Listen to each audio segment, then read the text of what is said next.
Meus irmãos, muito bom dia, na graça e na paz do Senhor Jesus. Estamos aqui na nossa aula de escola dominical, a nossa EBD, Escola Bíblica Dominical, da Igreja Presbiteriana de Santo Amaro. Esta classe é a classe sobre teologia, ou teologia sistemática. E como os irmãos sabem, nós estamos falando sobre escatologia, iniciando essa série de escatologia que vai até o final da nossa programação de aulas para essa sala virtual, né? Semana passada nós começamos a falar sobre os sinais do fim dos tempos. Falamos sobre os sinais que indicavam uma proximidade, uma certeza, uma proximidade e uma proximidade iminente, né? Uma coisa mais iminente a respeito da volta de Cristo. Eu gostaria de reler outra vez o texto que nós vimos semana passada, que é Mateus 24, para destacar, né, especialmente aqui, os versos 9 até o 13. O texto diz assim: vocês serão entregues para serem maltratados, e eles os matarão. Vocês serão odiados por todas as nações, por causa do meu nome.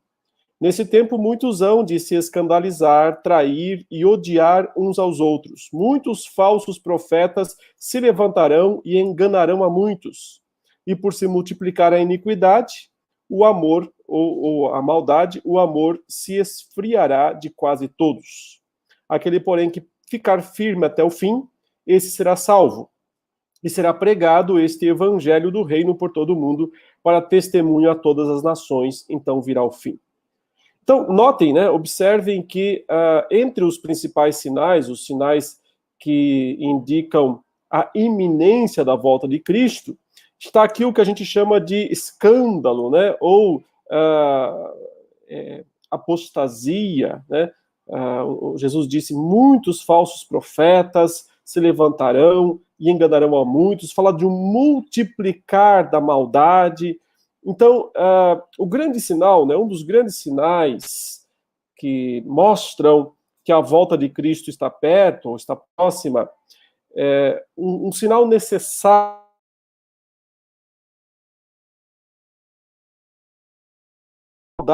essa multiplicação da maldade, quando isso chegar ao limite, né? Quando, digamos que o mal é como se fosse uma água fervendo na panela. Quando a fervura sobe, chegar na tampa da panela, então será o fim.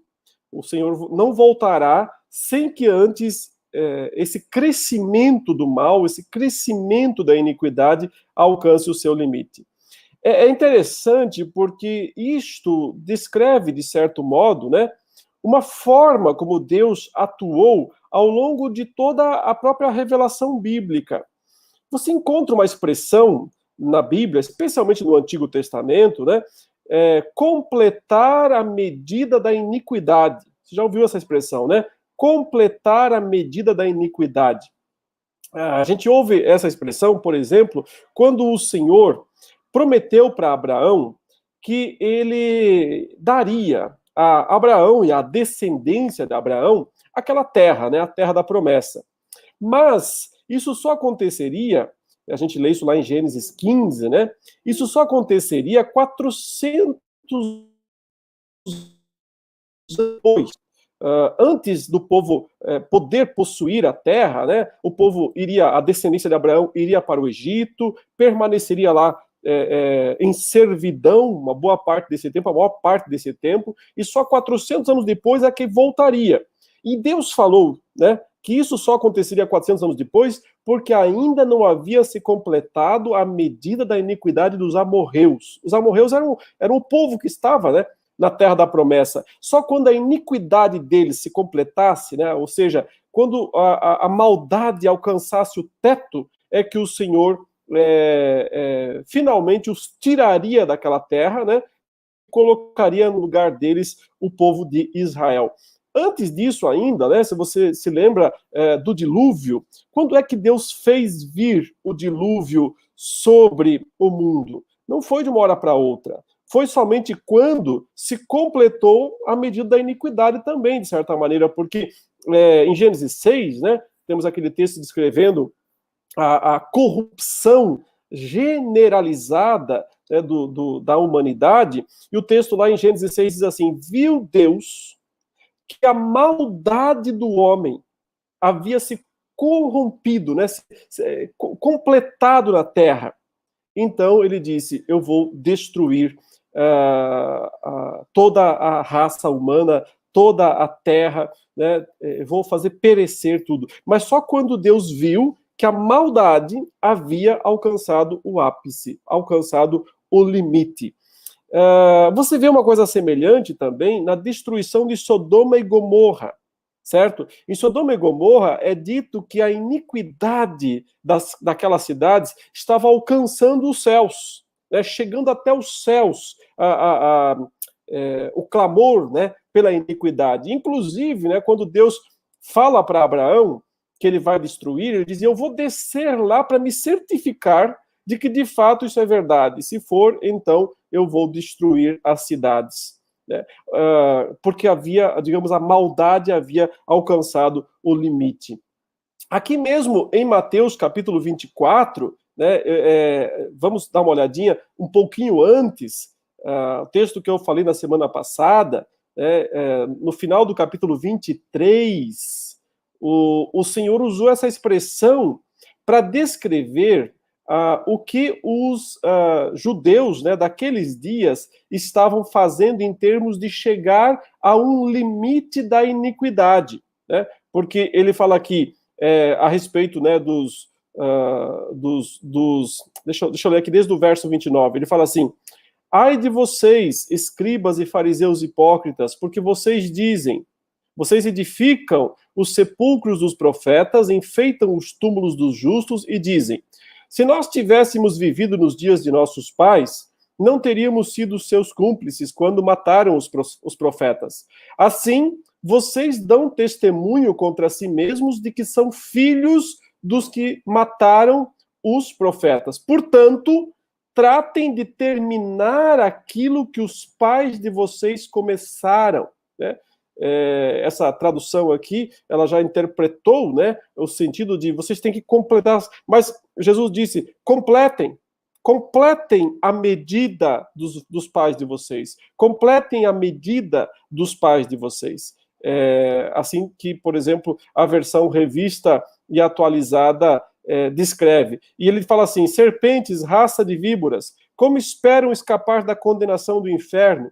Por isso, eis que eu lhes envio profetas, sábios e escribas, a uns vocês matarão, a outros crucificarão, a outros ainda vocês açoitarão nas sinagogas e perseguirão de cidade em cidade, para que recaia sobre vocês todo o sangue justo derramado sobre a terra, desde o sangue do justo Abel até o sangue de Zacarias, filho de Baraquias, a quem vocês mataram entre o santuário e o altar. Em verdade, lhes digo que todas essas coisas hão de vir sobre a presente geração. Então, aquela presente geração de judeus que estava ali naquele momento, né, repudiando, rejeitando Jesus, o próprio Jesus disse que eles estavam completando a medida dos pais deles. Completando a medida, terminando o trabalho dos pais deles. Porque os pais deles, né, os judeus do Antigo Testamento, mataram os profetas, certo? E agora, aquela geração ia matar o próprio Filho de Deus. E, portanto, ia alcançar um desses ápices da medida da iniquidade, né? E por isso o Senhor anunciou que 40 anos depois, né, naquela geração ainda, Jerusalém seria destruída, tomada, né, conquistada, na verdade, o templo seria destruído, né, e aquela geração toda seria dispersa. Então, o que nós aprendemos dessa expressão? Encher a medida da iniquidade. Que Deus, historicamente, ele permitiu ao longo do tempo, né, que a medida da iniquidade vá até um patamar muito elevado que ele chama de cheio. E então ele sempre agiu para refrear isso, para diminuir isso, né? Geralmente com ações julgadoras, com ações de juízo. Então, quando a medida da iniquidade dos homens em Gênesis 6 alcançou, né, que era continuamente mal todo o desígnio, Deus veio e trouxe o dilúvio. Quando Deus anunciou que os amorreus alcançariam essa medida, né? Então Deus ia tirar eles da terra e ia fazer o povo de Israel finalmente entrar, né? E quando Deus viu que Sodoma e Gomorra tinham alcançado, né, o ápice da iniquidade, ele vem, desce e destrói, faz chover fogo e enxofre sobre aquelas cidades. No fim dos tempos vai acontecer algo parecido. A mesma coisa, de certa maneira, porém muito maior, muito pior. Né? Vai ser o momento em que a medida da iniquidade será máxima. Será com essa expressão que o próprio Cristo, né, usou aqui no capítulo 24, quando ele disse: por se multiplicar a maldade. Então, uma multiplicação da maldade faz com que o amor se esfrie de quase todos. Então, isso descreve, irmãos, uma corrupção generalizada. Mas para que isso aconteça, de fato, precisará acontecer uma encarnação do mal, por assim dizer. E essa é a figura escatológica do anticristo. O anticristo, ele vem para ser, no fim dos tempos, o cabeça do sistema maligno que já existe, que já opera, certo? Mas que em algum momento ele vai chegar ao seu ápice. Nesse ápice, nós veremos então a manifestação plena da apostasia, a manifestação plena da maldade neste mundo. Ainda ali em Mateus 24, logo em seguida, Jesus usa, né, ele alerta quanto a isso no verso 15. Ele diz: quando, pois, vocês virem situado num lugar santo, olha essa expressão aqui, abominável da desolação, de que falou o profeta Daniel. Quem lê, entenda. Então, os que estiverem na Judéia fujam para os montes. Quem estiver no terraço, não desça para tirar de casa alguma coisa. Ou seja, ele descreve aqui, né, o momento de terror, o momento de plena manifestação do mal. Quando aparecer esse que foi chamado de abominável da desolação. E foi profetizado pelo profeta Daniel, né? Então, o abominável da desolação é o anticristo. Mas aqui nós temos que entender algo um pouco mais complexo. Haverá um anticristo, né? Ou anticristo escatológico, que aparecerá um pouco antes da volta de Jesus, que será, tecnicamente falando, o abominável da desolação. Porém, antes dele, vários precursores dele já apareceram e puderam ser vistos, né? São precursores. Na verdade, o primeiro precursor do abominável da desolação foi profetizado nos dias de Daniel, né? E aconteceu poucos séculos depois disso. Se Daniel profetizou lá por volta do século 5 ou 6 antes de Cristo, né? 2 séculos antes de Cristo, apareceu um homem chamado Antíoco Epifânio, que significa, né, que ele era um imperador, né, um rei da Síria. E esse homem foi o primeiro homem, depois da profecia de Daniel, a profanar o templo. Ele entrou, né, no templo de Jerusalém, sacrificou uma porca sobre o altar, né, e disse que aquele altar agora era o altar do deus Zeus, né, o deus grego Zeus. Então, veja, foi uma profanação, né, do templo. E ele é o primeiro desses da desolação que o profeta Daniel falou. Isso se deu lá 2 séculos antes de Cristo. Depois, né, agora Jesus está falando de uma vinda futura novamente do abominável da desolação. E ele viria 40 anos depois do que Jesus disse, porque 40 anos depois disso, né, quando as legiões romanas sufocaram a rebelião dos zelotes em Jerusalém, o general romano vitorioso, né, que esmagou a rebelião judaica, ele entrou dentro do templo montado num cavalo, né, ele entrou dentro do Santo dos Santos. Ou seja, ele é outro desses profanadores, desses abomináveis, né? O abominável da desolação. Ele chamava-se Tito, esse general romano, que foi o principal responsável pela destruição do templo. Ele mandou queimar o templo, depois destruiu o templo.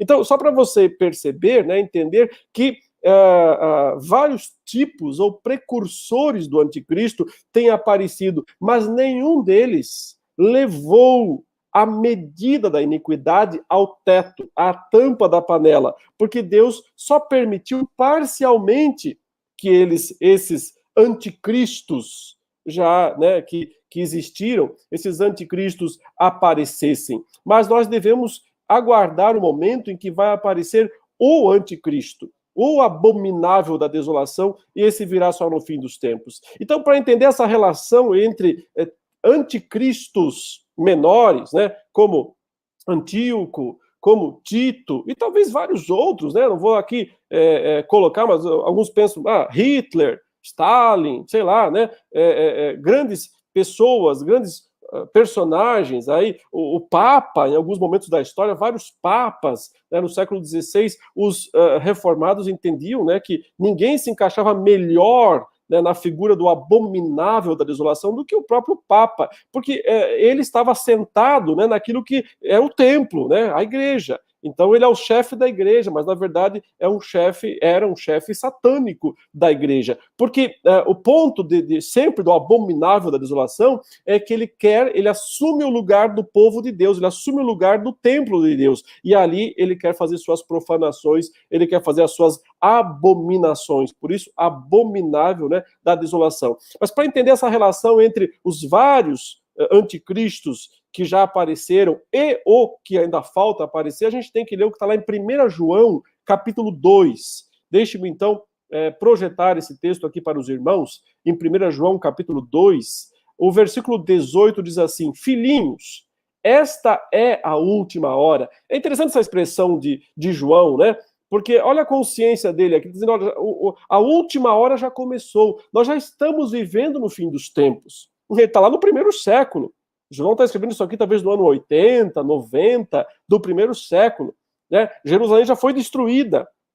Na visão dele, quando está escrevendo essa carta aqui, Jerusalém já foi destruída, já houve uma profanação, já apareceu lá um abominável da desolação. Então ele tem consciência, né, de que eles já estão vivendo o fim dos tempos, que já estão vivendo a destruição dos valores de Deus, certo? No mundo. Mas vai piorar, a ideia vai piorar. Então veja, filhinhos, esta é a última hora.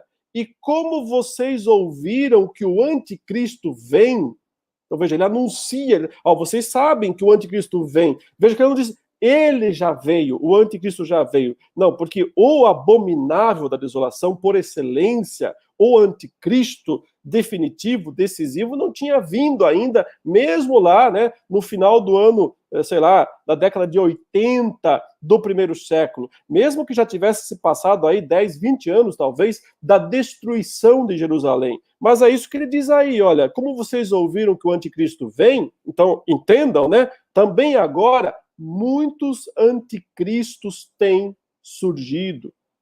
Por isso sabemos que é a última hora. Né? Então, veja, ele está falando exatamente isso. Já tem anticristos aí. Muitos têm surgido. E aqui, especificamente, João está chamando de anticristos os falsos profetas, que estavam dentro da igreja naqueles dias, ensinando doutrinas falsas. Ensinando, por exemplo, que Jesus não tinha um corpo humano verdadeiro quando ele veio aqui nesse mundo, que ele só tinha uma aparência humana, mas que ele era um espírito. Né? Negavam a encarnação de Jesus, negavam que ele veio em carne. Por isso que ele fala, todo aquele que diz que Jesus não veio em carne é do anticristo. Porque a grande... o anticristo, o que ele é? Ele é um falso profeta. Ele anuncia uma falsa doutrina, uma falsa pregação. E nisso ele engana as pessoas, porque as pessoas o seguem como se ele fosse o verdadeiro Cristo. Então, eu acho que já ficou claro, deu para entender que ao longo de toda a história aconteceram momentos em que a maldade chegou até o ápice, mas era um ápice sempre intermediário, não foi o ápice definitivo. E Deus sempre agiu para julgar, né, trazer juízo sobre aquele período, sobre aquele momento, e ao mesmo tempo para recomeçar a história. E todos esses momentos simbolizam, apontam para aquele momento final da história, quando a iniquidade vai até o topo mesmo. parece ser um momento em que Deus não faz nada para refrear. Ele deixa a apostasia, né, a multiplicação da iniquidade ir até os limites, as esferas astronômicas, né? Porque então Jesus voltará. Então, o que vai dar fim, o que vai colocar fim à apostasia, a essa multiplicação da iniquidade no fim dos tempos, é justamente a volta de Cristo. Veja que o próprio Jesus fez algumas comparações quando ele falou assim, olha, assim como foi nos dias de Noé, será outra vez nos dias do Filho do Homem. O ponto é o seguinte, nos dias de Noé, a iniquidade chegou ao topo. E então Deus executou o juízo com o dilúvio. Ele diz, assim como foi nos dias de Ló,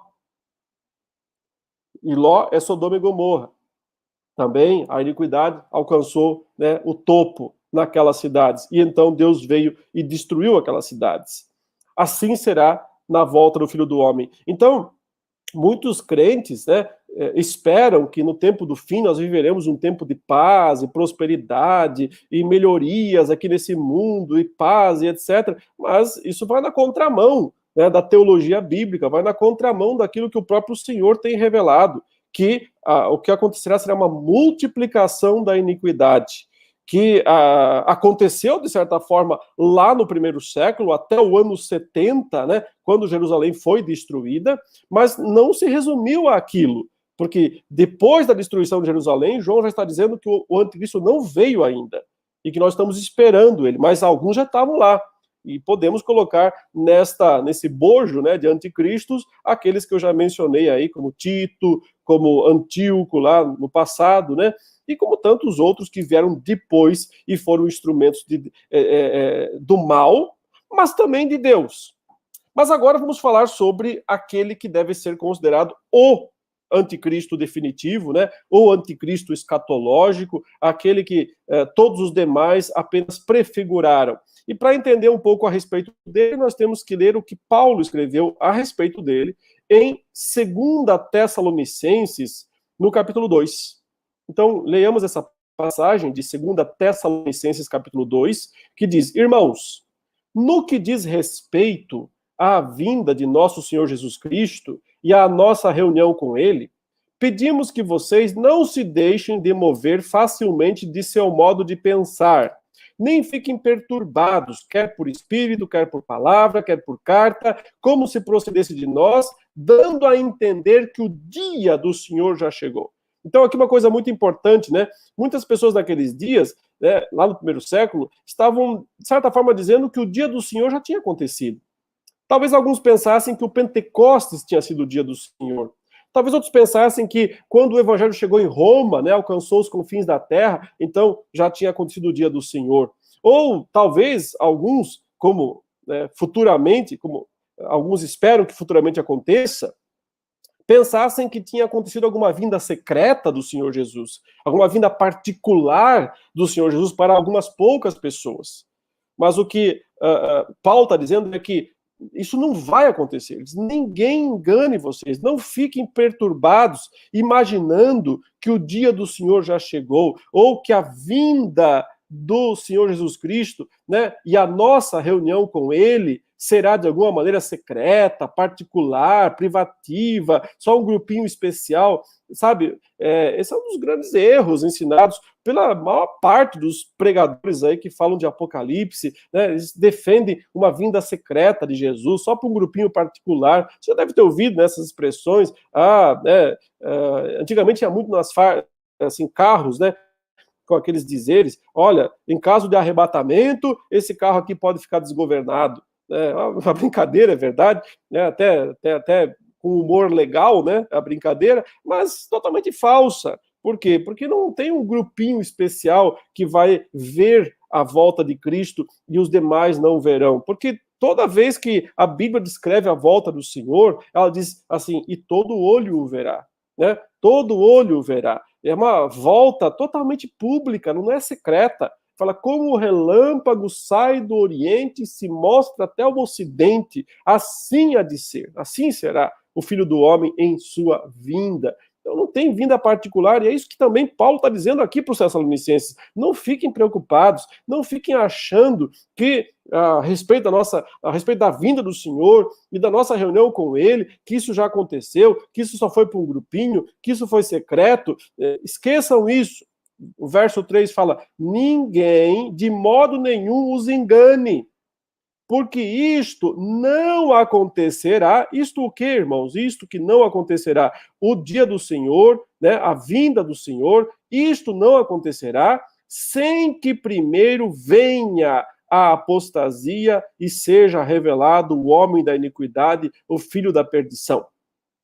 Então notem que aqui a Bíblia, ela coloca um sinal, né, um acontecimento como necessário, como uma condição sem a qual Jesus não voltará, que é justamente, né, o mundo chegar ao ápice da iniquidade.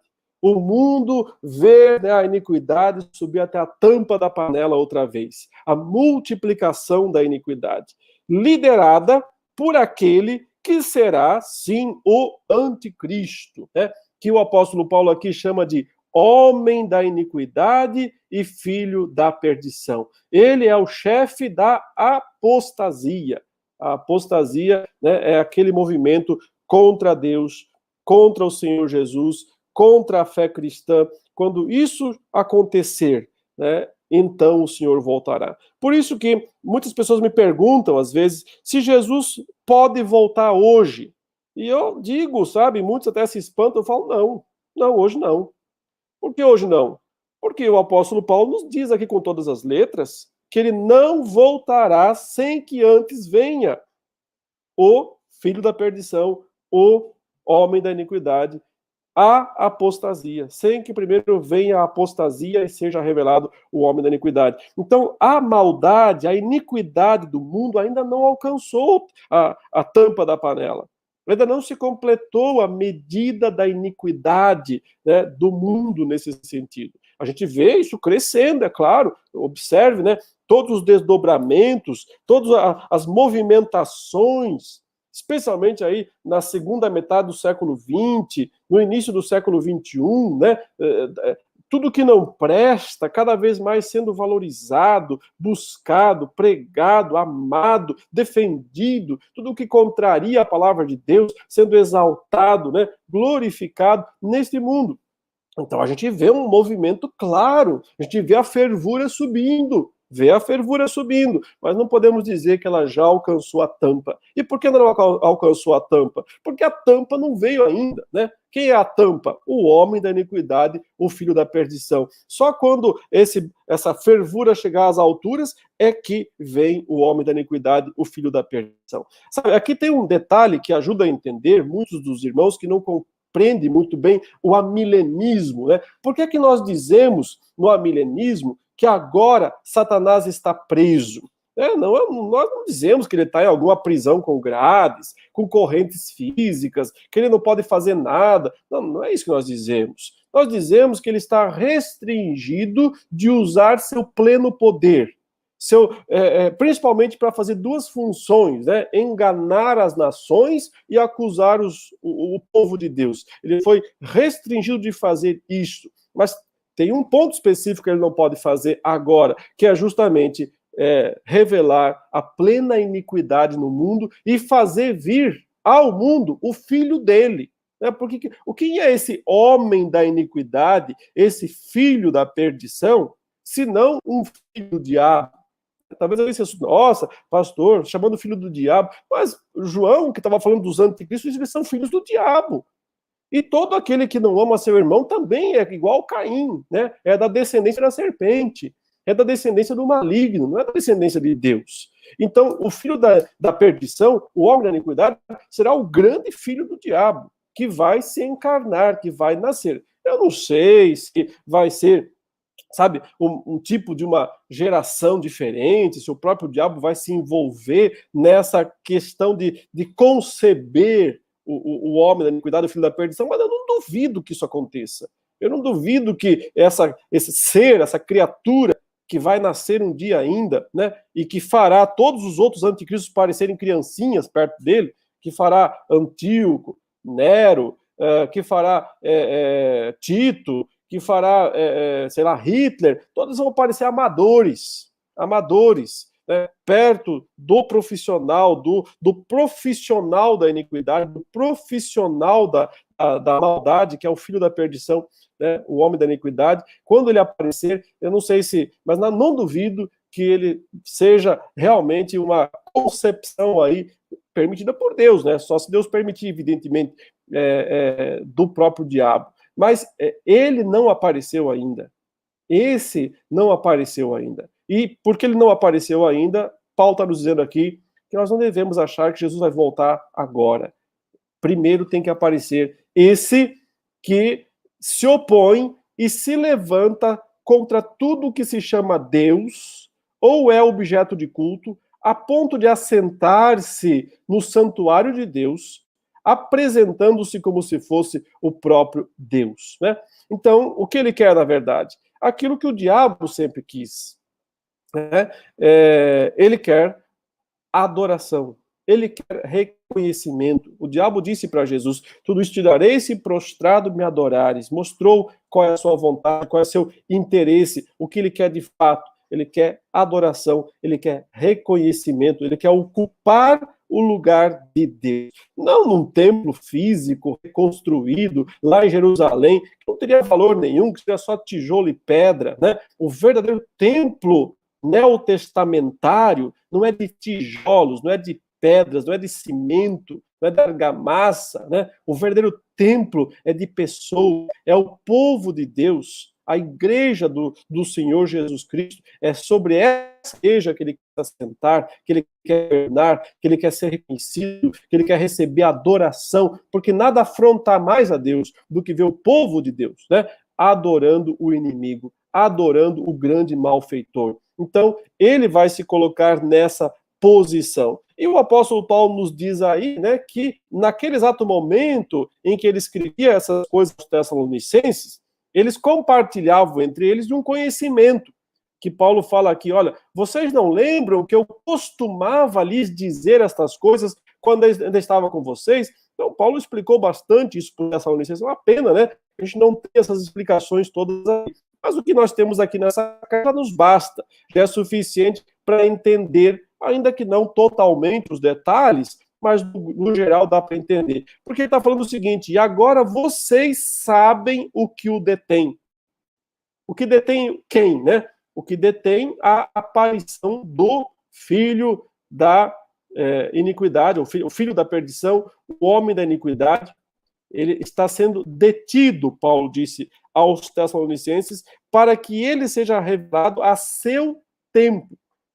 Então, enquanto Deus não autorizar que o inimigo apareça, seja revelado, ele não pode aparecer. Ou seja, o diabo não tem autoridade para, quando ele quiser, ele vai dizer: agora eu vou aqui fazer aparecer o meu filho, né? O filho da iniquidade, o homem da perdição, ou o contrário. Ele não tem essa liberdade para fazer isso. Quando Deus permitir. E quando é que Deus vai permitir? Então agora você entende um pouco mais o que diz o amilenismo. Quando Deus liberar o diabo.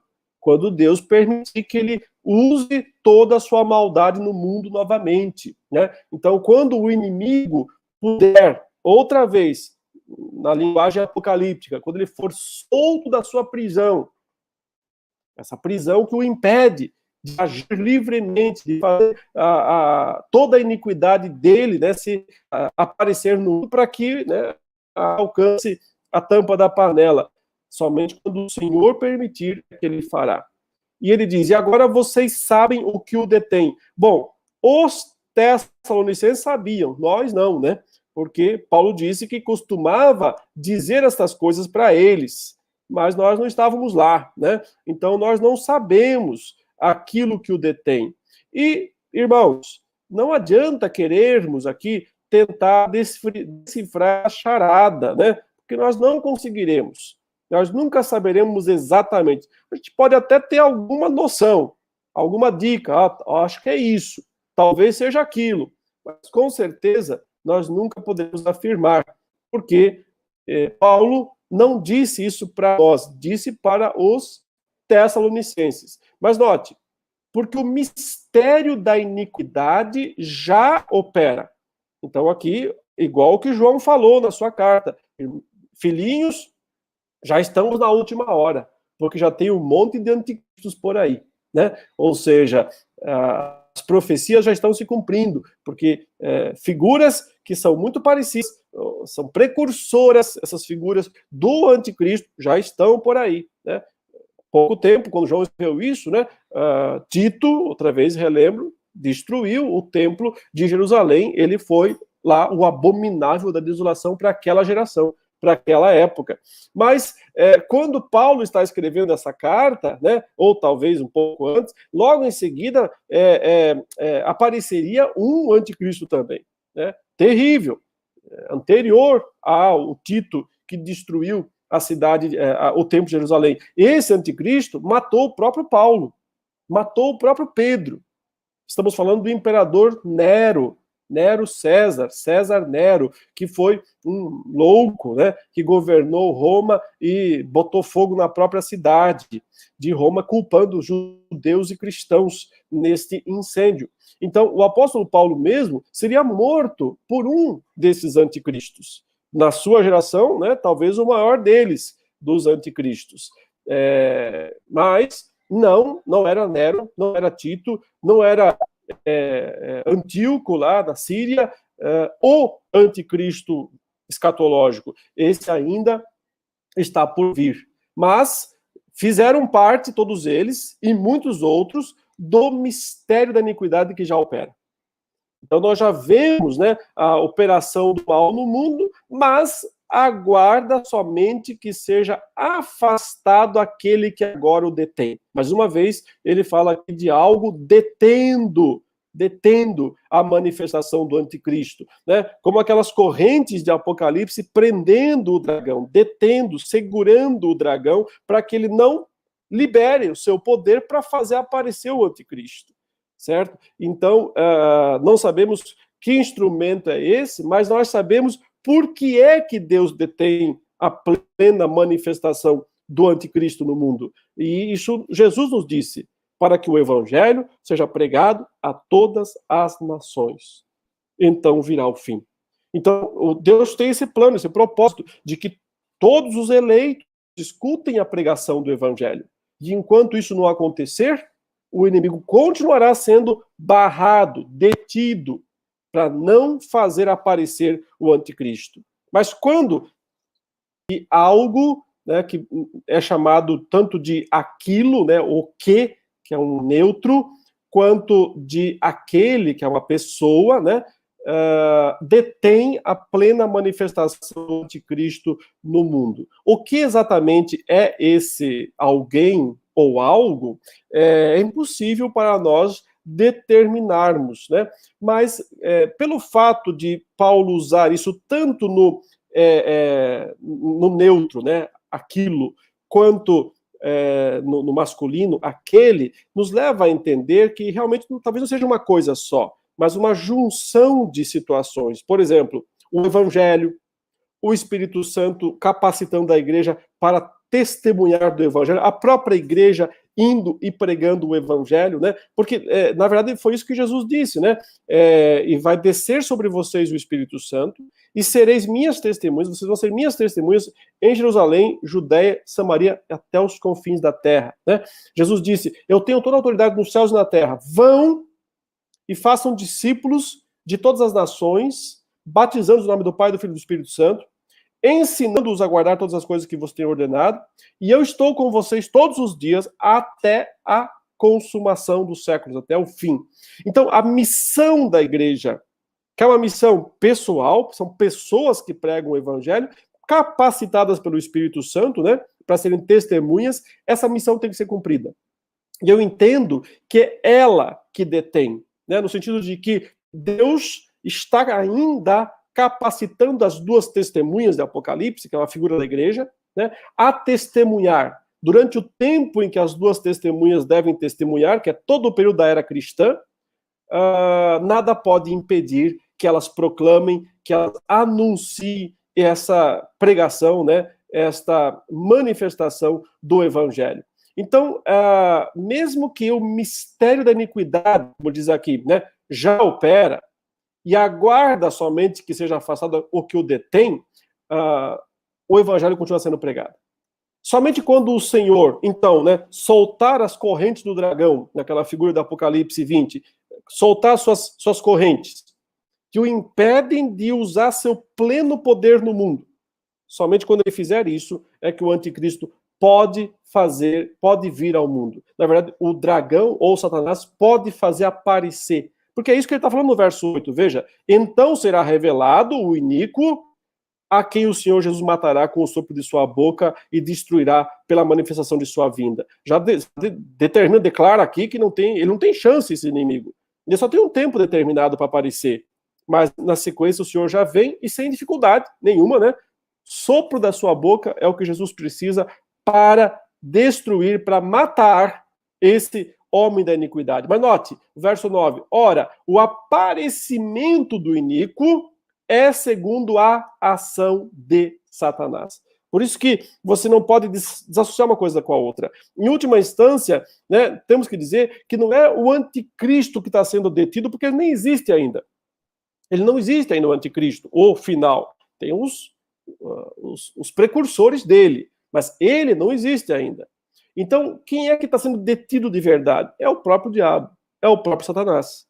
Quando ele for autorizado, né, a agir, ação de Satanás, quando ele for autorizado a agir, então o aparecimento do iníquo acontece. Por isso eu disse, não me surpreenderia se ele realmente seja uma espécie de encarnação das trevas, de encarnação do mal, né, um filho do diabo em algum sentido, uma imitação podre, uma imitação, né, blasfema, depravada da própria encarnação de Cristo, que foi gerado pelo Espírito Santo de Deus no ventre de Maria. Eu não me surpreenderia se a própria geração desse inimigo se desse por uma imitação blasfema, né, da própria concepção do Senhor Jesus. Mas ele aparece segundo a ação do diabo com todo o poder, sinais e prodígios da mentira,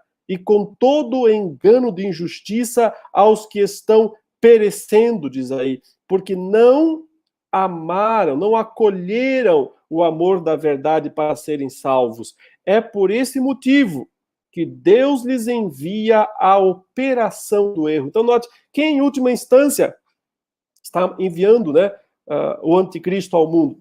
O texto diz aí, Deus.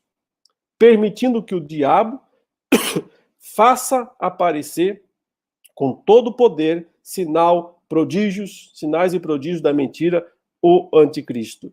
Porque os homens não receberam o evangelho de Deus, então que recebam o falso evangelho de Satanás. O falso evangelho do diabo, né, nada mais é do que a operação do erro, a fim de serem condenados, diz o verso 2. Todos os que não creram na verdade, mas tiveram prazer na injustiça. Então, que sejam condenados exatamente por causa disto. Aprendemos aqui, meus irmãos, então, né, que haverá um momento neste mundo em que a iniquidade, a maldade vai alcançar o seu ápice. Nesse momento, que ainda não chegou, mas que o mundo parece estar caminhando a passos largos para esse momento, o tempo dirá. Porque, deixa eu fazer aqui um pequeno adendo. Outros momentos na história já pareceram, né, que estava chegando esse tempo. No passado, o mundo... Veja, na Segunda Guerra Mundial, quando você tinha um Hitler lá na Alemanha, parecia o anticristo, sob muitos aspectos. Então, já houve momentos na história em que o mundo pareceu estar indo a passos largos para a tampa da panela, né, a medida da iniquidade alcançar o seu ápice, e Deus agiu de alguma maneira para que isso não acontecesse. Isso aconteceu em vários momentos do passado também, né? Então nós não sabemos se o momento atual é este, mas podemos dizer que o momento atual tem peculiaridades que no passado não havia. a própria questão da internet, a rede dos computadores, veja como tudo se torna global de maneira muito rápida hoje em dia, né? Mas, enfim, quem viver verá, né? Fiquemos atentos, observando. Uma coisa é certa, e isso o texto nos mostra claramente. Para Jesus voltar, antes a medida da iniquidade do mundo tem que alcançar o seu topo. O topo só vai ser alcançado quando aparecer o anticristo, o filho da perdição, né? O homem da iniquidade. Ele, um filho do diabo. Por sua vez, para que ele apareça, o próprio diabo tem que ter autorização para fazer ele aparecer. Isso ainda não aconteceu.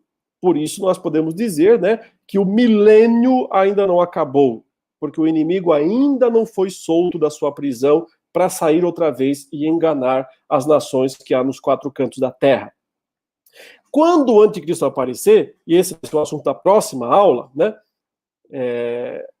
ele vai colocar, teoricamente, a famosa marca, a marca da besta, o 666. É assim que todos acreditam. Mas será que somente lá? Ou será que hoje mesmo também a marca da besta já está presente? Então eu já antecipo dizendo que já está presente. Assim como os anticristos já estão presentes e atuando, né, a marca dos anticristos também já está presente em atuação. Lá no fim, veremos certamente, né, um acréscimo disso, veremos o ápice disso, a consumação disso, a operação do erro na sua plenitude, mas já temos visto isso exatamente agora também. Mas a grande notícia, a grande mensagem confortadora, consoladora, né, mais uma vez é o que está aí no versículo 8. Né? O que vai acontecer depois do aparecimento desse homem da iniquidade, né, desse iníquo? O Senhor Jesus voltará e o destruirá pela manifestação da sua vinda. É por isso, irmãos, que eu não me desespero, não me entristeço tanto assim. Por um lado, sim, eu me entristeço, mas por outro, não tanto assim, quando eu vejo, né, a iniquidade se multiplicando no mundo. Claro que, por um lado, nós temos que ficar assustados e tristes com isso, porque nenhum de nós gosta de ver o nome de Deus sendo blasfemado, a palavra de Deus sendo pisoteada, né? A igreja sendo ridicularizada, a igreja tomada por falsos profetas. Claro que a gente não gosta disso. Então, óbvio, não estou falando que isso é bom, isso é ruim, isso é mal. Mas há um sentido em que tudo isso nos traz a esperança. Porque então a volta de Cristo está mais próxima. Então, assim, eu não quero que o anticristo apareça, mas quero. Entende? Eu não quero que ele apareça, porque eu sei muito bem que isso, se nós estivermos vivos, será um tempo terrível de perseguição, de sofrimento, de morte e de tudo que a gente não quer viver. Mas, por outro lado, eu quero, porque eu não quero ele, eu quero aquele que vem depois dele. Eu quero a volta de Cristo, o que vem para esmagá-lo, o que vem para destruí-lo com o sopro da boca. Isso é tudo que Jesus precisa, né? A volta de Cristo porá fim a toda a iniquidade humana no seu ápice. Então, a nossa esperança está, né, na volta do Senhor. Então, quando finalmente nós estivermos livres e podemos saber que fomos, como Paulo fala na sequência aí, escolhidos desde o princípio para a salvação. Então, nós não seremos destruídos juntamente com esse inimigo. Semana que vem nós falaremos sobre a marca da besta. Eu queria falar um pouco sobre isso hoje, mas tivemos uma interrupção, então eu achei melhor concentrar mais aqui no anticristo em si mesmo, na sua aparição, na multiplicação da iniquidade. Mas semana que vem a gente vai concentrar então a nossa aula na marca da besta para entender o que ela significa de fato. Por hoje é só, vamos orar e encerrar a nossa aula. Senhor, obrigado pela tua palavra, pela tua instrução. Permita que nós sejamos sempre admoestados pela tua palavra. E assim as nossas vidas expressem o testemunho verdadeiro de Cristo a este mundo que tanto precisa. Que não nos alarmemos, ó Deus, ao vermos a iniquidade crescendo, porque isso também é para nós um sinal da tua volta. E quando a iniquidade alcançar o limite, finalmente o Senhor voltará. E estaremos, como Paulo diz, para sempre com o Senhor. Isso nos consola isso nos conforta, nos dá forças para continuarmos testemunhando o evangelho do reino em todo o mundo, até que venha o fim. Em nome de Jesus. Amém. Muito obrigado, queridos. Fiquem na paz do Senhor e até a próxima aula.